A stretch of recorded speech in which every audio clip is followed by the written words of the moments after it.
Imagine standing on a bridge that stretches out over a serene fjord in Norway, the cold air brushing against your skin.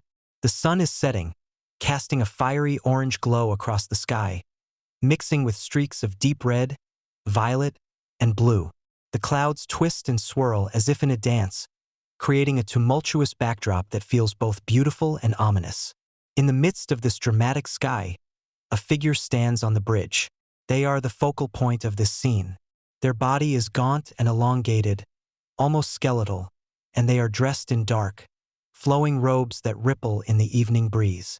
The figure's head is a pale, ghostly oval, stark against the vibrant sky. Their hands are pressed to their face, which is contorted into an expression of pure, visceral anguish. Their mouth is open wide, releasing a silent scream that seems to echo through the very fabric of the painting. The bridge itself is a simple structure, wooden and worn, stretching diagonally across the scene.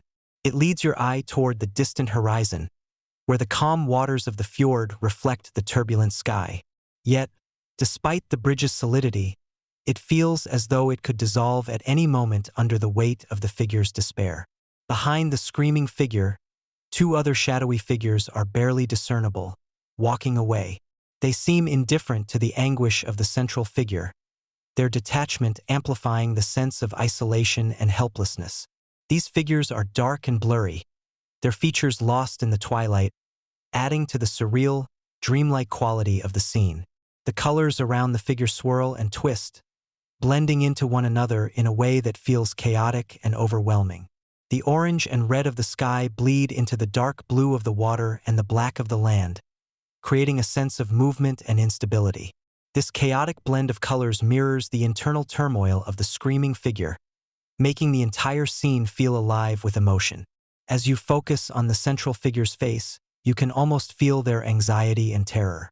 Their wide eyes are hollow and empty, staring out at something unseen, something that has driven them to this edge of madness.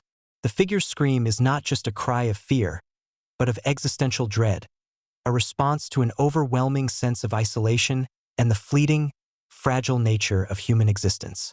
The landscape around the figure is both beautiful and alien, with the swirling sky and the dark, almost oppressive land creating a stark contrast to the screaming figure's pale form.